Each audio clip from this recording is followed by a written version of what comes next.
Si la duda te asalta cuando escuchas la expresión millones de años, te invitamos a unirte al grupo de oyentes que incrementan su admiración por la obra creadora de Dios en Evolución versus Creación, con el Magíster Cienciario Hugo García. Evolución versus Creación, analizando la ciencia y su relación con el conflicto evolución versus creación.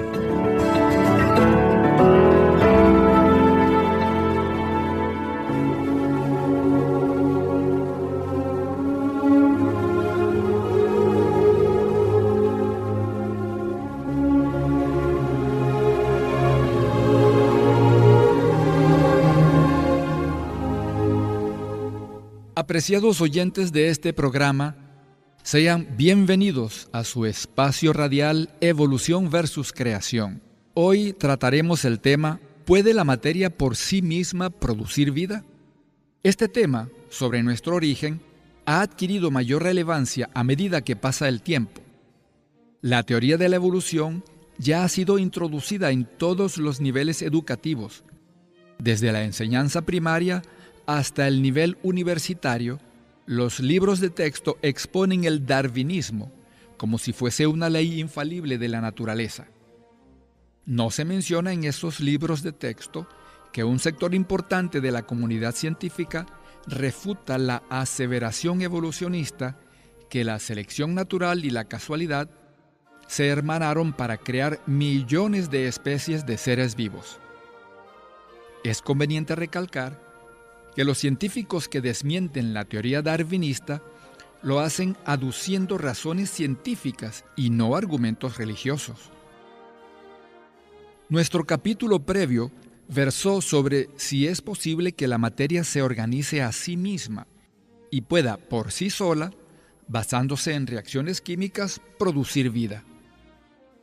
Este concepto, esta idea, se denomina evolución química, y los evolucionistas creen que primero ocurrió la evolución química que produjo la primera célula, la cual posteriormente dio origen a la evolución biológica, expuesta por Charles Darwin, el progenitor del evolucionismo moderno, en su libro El origen de las especies. Décadas después de ser propuesta la evolución biológica por Darwin, Alexander Oparin y John Haldane, por separado, especularon acerca de cómo pudo haber ocurrido la evolución química.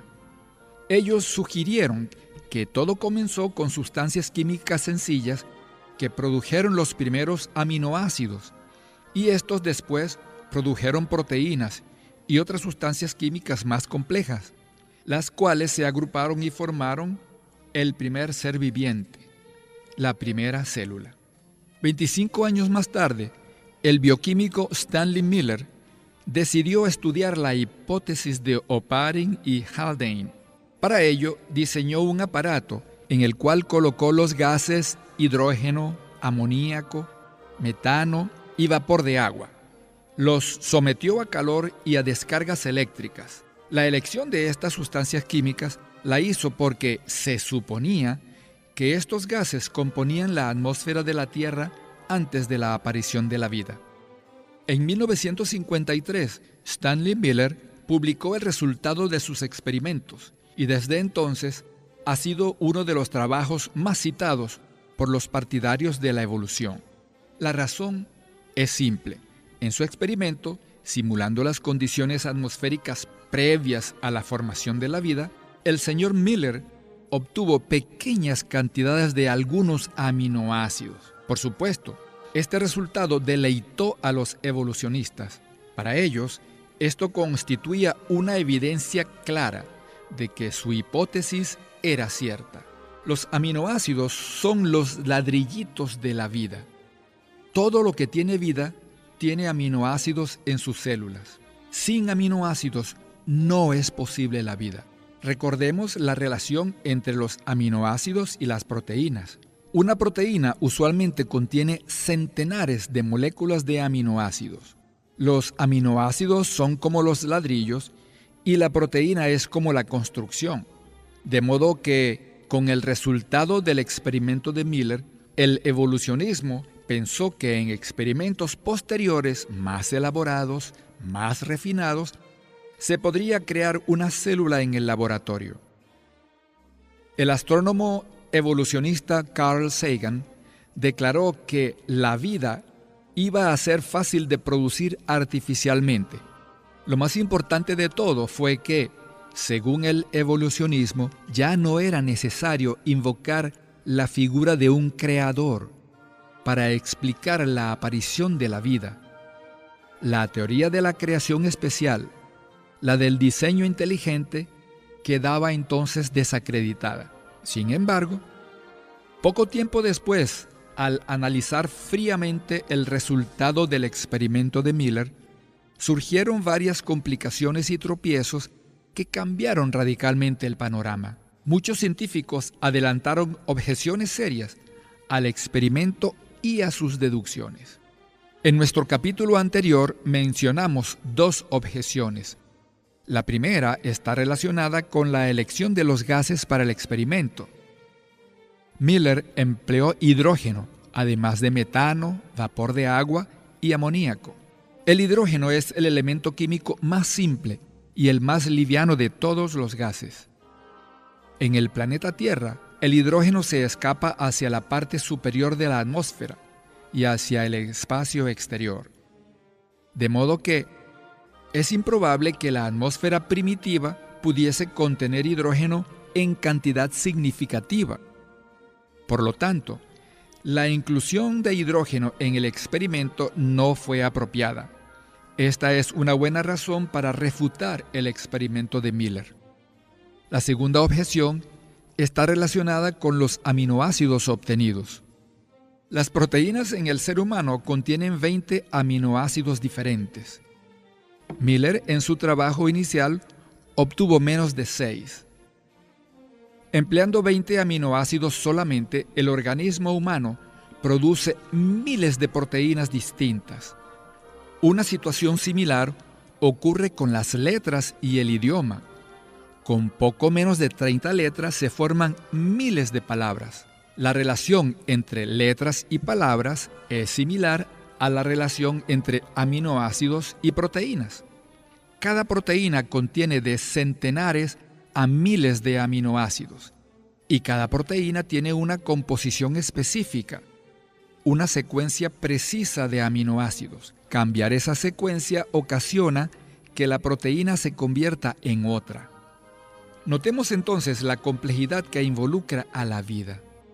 Una pequeña célula contiene una abundancia de aminoácidos, proteínas, carbohidratos, lípidos, ADN, ARN y otras sustancias orgánicas. Entonces, el haber obtenido solamente unos pocos aminoácidos en el experimento está lejos, muy distante, de demostrar que la vida se puede fabricar en el laboratorio o que pudo haberse formado por meras casualidades en un pasado distante. Es de todos conocida la forma de producir vida, mediante macho y hembra de la misma especie. Esta es la llamada ley de biogénesis. El evolucionismo asevera que la primera forma de vida provino no de seres vivientes, sino de la materia inerte. Este concepto se conoce como abiogénesis, esto es, creación de vida sin depender de un ser vivo ni de producto orgánico alguno producido por él. Stanley Miller intentó entonces producir vida mediante abiogénesis. Ya mencionamos algunas objeciones al presunto éxito del experimento de Miller. Hay otra objeción relacionada con los aminoácidos. Las moléculas de estas sustancias orgánicas existen en dos configuraciones, de manera semejante a nuestras manos. Así como tenemos una mano derecha y una izquierda, los aminoácidos se hallan en dos configuraciones, una denominada dextro y otra llamada levo, según roten el plano de la luz polarizada hacia la derecha o hacia la izquierda. Cuando en un experimento de laboratorio se produce un aminoácido, automáticamente se obtiene igual cantidad de moléculas derechas, dextro, y zurdas, levo. Pero los aminoácidos que se encuentran en las proteínas de un ser vivo son exclusivamente del tipo levo, o sea, zurdos. He aquí un obstáculo mayúsculo para la creación de la vida a partir de aminoácidos de manera artificial. Según la explicación evolucionista, en algún momento, por casualidad, se crearon los primeros aminoácidos y formaron una sopa orgánica. Concediendo que se formaron por casualidad, debieron formarse dextro y levo, o sea, derechos y zurdos, en igual cantidad. ¿Cómo se explica entonces que de una mezcla de los dos tipos de aminoácidos pudiesen aparecer seres vivos con solo un tipo de aminoácidos, los zurdos? ¿Qué fuerza misteriosa operó para que los aminoácidos derechos quedasen por fuera? El evolucionismo no ofrece una explicación a este misterio. Vamos, amigos, en este momento a una pausa musical corta. Ya regresamos con ustedes. En breve, más de Evolución versus Creación.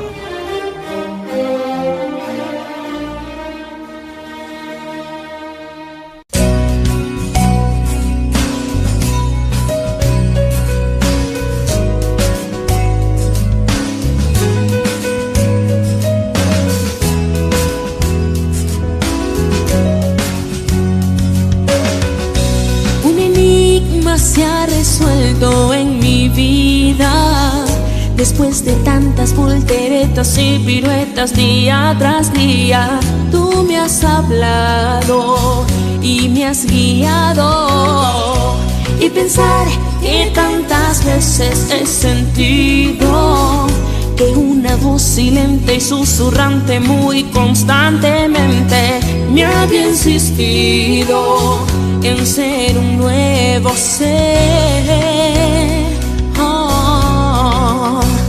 Y no entendí, lejos corrí de tu presencia, desistí y rechacé tu bendición para mí. Nacer de nuevo es lo que quiero. Yo quiero ser un nuevo ser, presto a servirte siempre, Jesús, Jesús, Jesús. Nacer de nuevo, ser el reflejo de tu amor, tu misericordia y tu gracia, oh Señor. Oh Señor. Ser capaz de ver el fruto de mi vida sin antes ser testigo del arado de una tierra infértil. Bajo tus alas he florecido y poder ver lo que haces en mi vida. Como las aves cantan la canción de dulce bienvenida a un nuevo ciclo, solo contigo, Jesús. Te alabaré, te cantaré y a todo el mundo gritaré que has dado agua cuando quise beber. Nacer de nuevo es lo que quiero hoy. Yo quiero ser un nuevo ser, presto a servirte siempre, Jesús, Jesús, Jesús. Nacer de nuevo, ser el reflejo de tu amor, tu misericordia y tu gracia, oh Señor. Oh Señor. Tu misericordia y tu gracia, oh Señor.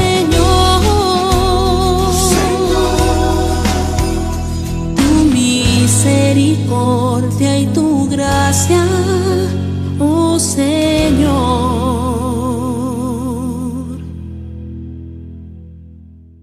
Evolución versus creación.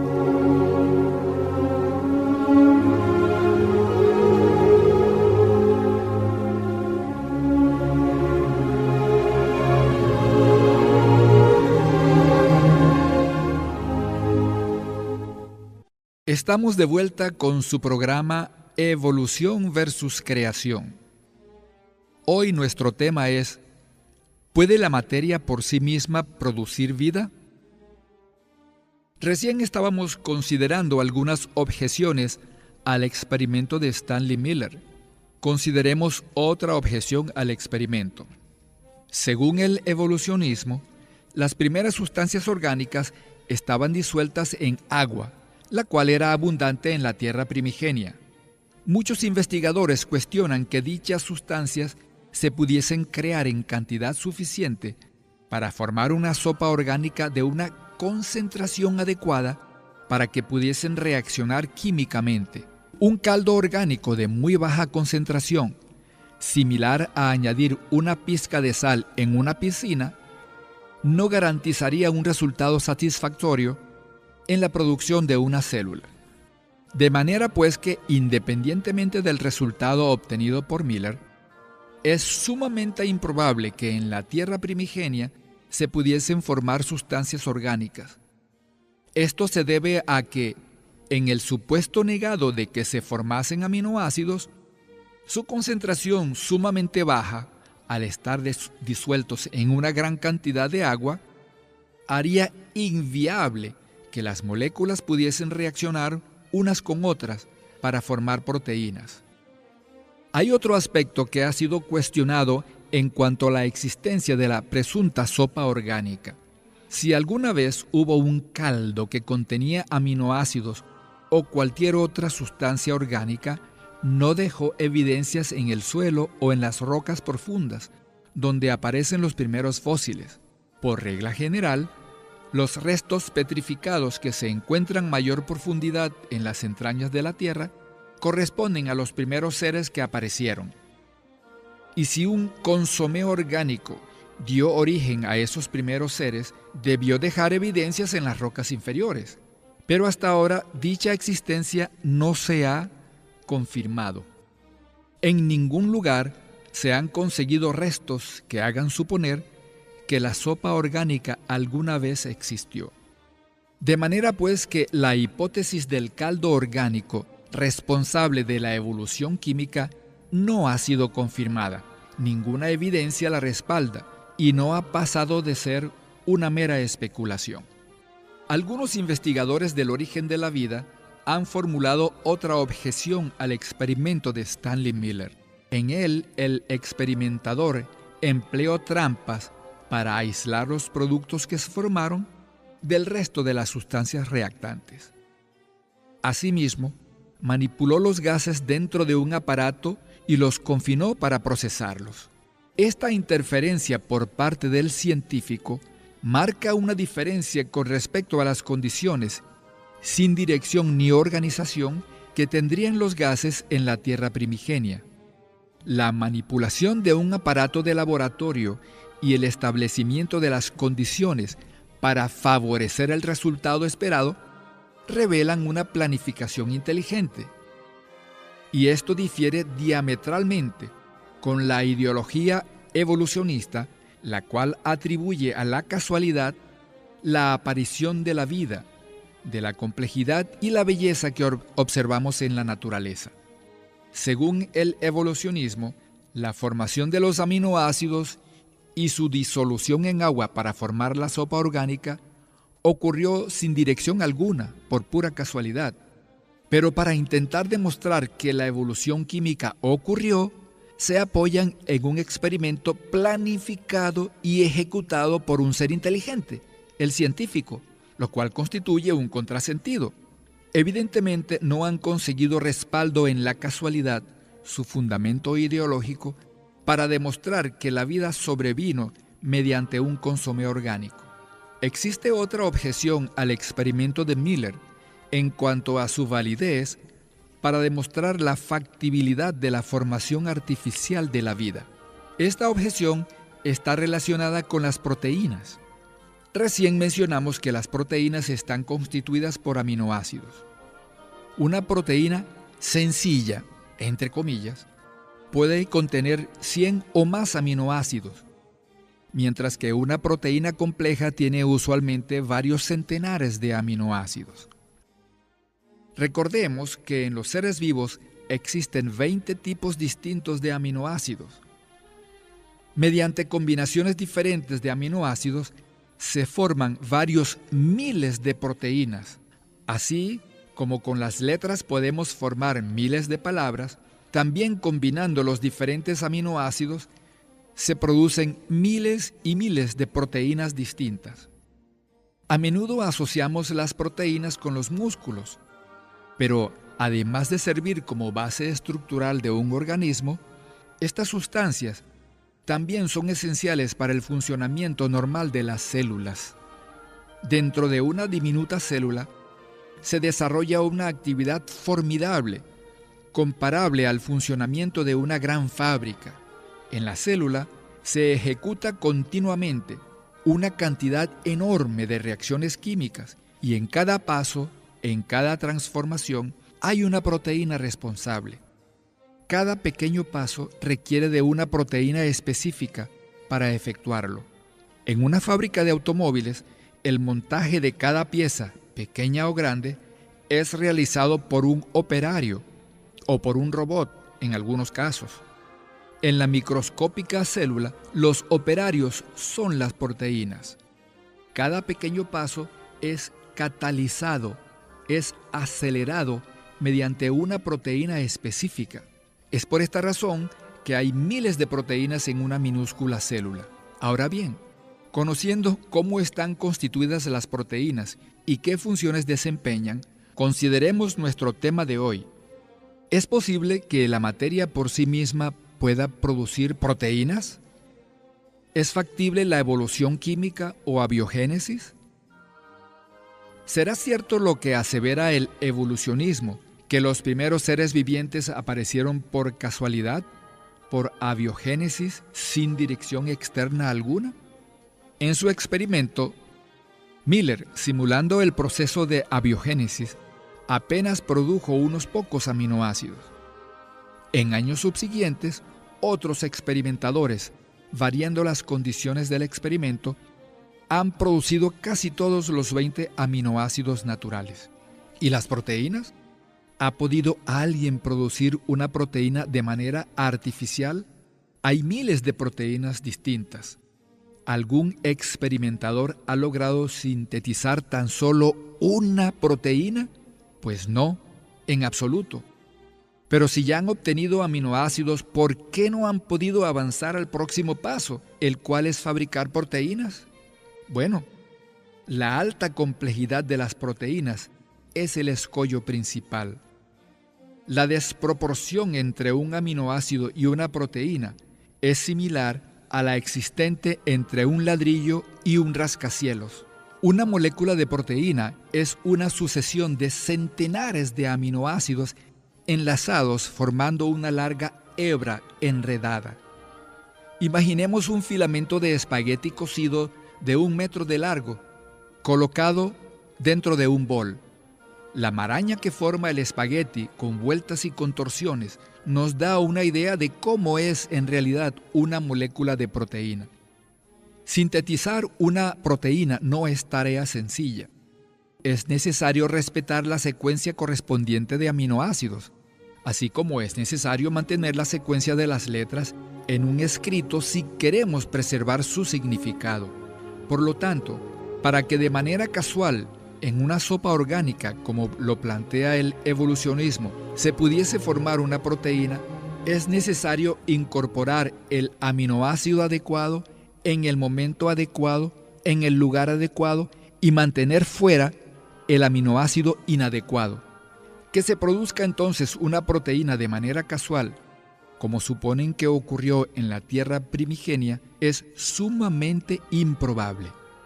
Hay científicos que han calculado matemáticamente la probabilidad de que una proteína se forme por casualidad. ¿Cuál ha sido su conclusión? Que es rotundamente imposible. Si la formación casual de una sola proteína es irrealizable, ¿cuánto más difícil es que se formen miles de tipos diferentes de proteínas como los que se encuentran en los seres vivos? Para una mejor apreciación de este tema, tengamos en cuenta que la insulina, la hemoglobina, la mioglobina y las inmunoglobulinas son todas proteínas.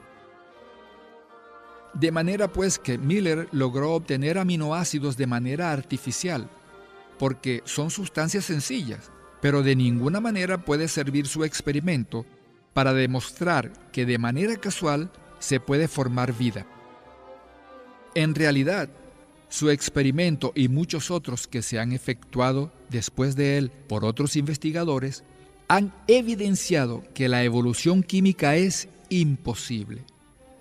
Para producir vida de manera artificial es necesario preparar previamente miles de tipos diferentes de proteínas, lípidos, carbohidratos y además ADN y ARN. Y todavía no han logrado producir la primera proteína. Esta situación es similar a pretender subir al piso número 100 de un rascacielos sin poder siquiera subir al primer peldaño del primer piso. Esto demuestra lo que ya muchos científicos han expresado. La teoría de la evolución llegó a un punto muerto. El investigador Klaus Dose reflejó esta verdad con las siguientes palabras. Comienzo de la cita. Más de 30 años de experimentación sobre el origen de la vida en los campos de evolución química y molecular han conducido a una mayor percepción del problema del origen de la vida antes que a su solución. En el presente, todas las discusiones sobre las teorías y los experimentos en este campo han llegado a un callejón sin salida o a una confesión de ignorancia. Fin de la cita. Muy ciertas estas palabras. Mientras más investigan sobre el origen de la vida, encuentran más complejidad y más sabiduría que apuntan hacia un diseñador inteligente. Otro investigador manifestó, comienzo de la cita, la ciencia, se puede decir, ha descubierto que nuestra existencia es infinitamente improbable y por lo tanto es un milagro. Cierre de la cita. Muy acertado este investigador que tuvo la osadía de admitir que el fenómeno de la vida es demasiado complicado para haber surgido por casualidad. La ciencia no ha podido explicar la aparición de la vida mediante fenómenos naturales. La evolución no es la respuesta a la incógnita del origen de la vida. Es por ello que un conjunto significativo de científicos sostiene que la vida es el resultado de un diseño inteligente. Apreciados oyentes, es nuestro deseo dirigir vuestra atención hacia la fuente de toda la maravillosa organización que observamos por doquier en la naturaleza. Y esa fuente es el gran Dios creador, a quien todos debemos rendir reconocimiento y alabanza. Concluimos nuestro programa con las palabras de Romanos capítulo 1, versículo 20. Los atributos invisibles de Dios, su eterno poder y su divinidad se ven claramente desde la creación del mundo y se entienden por las cosas que han sido creadas. Amigos, hasta nuestro próximo programa. Que el excelso Creador los bendiga. Les habló Hugo García. Grandes verdades de la ciencia a la luz de las Sagradas Escrituras. Para mayor información o reportar tu sintonía, escríbenos a elcreacionismo@gmail.com. Con gusto recibiremos su comunicación. Hasta un nuevo capítulo en Evolución versus Creación.